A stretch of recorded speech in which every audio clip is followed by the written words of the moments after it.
Okay, so if I was going to compare Russian mime training, the difference from Western training, first it's a different culture, there's a different history, there's a different psychology behind it, their life is very different.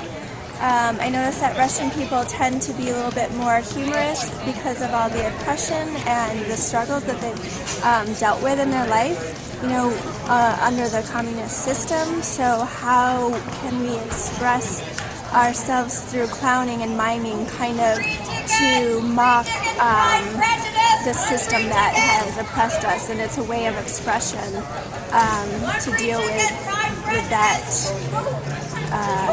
So as far as the Russian training specifically, I was trained by a person who was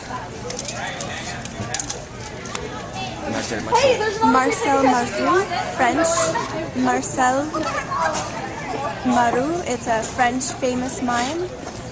He had used that approach, classic mime, and that's so the person who trained me, I was involved in that training for 3 years, and then I joined another mime troupe, which was more physical comedy, more clowning, more active, so I kind of used a mix of both of those approaches.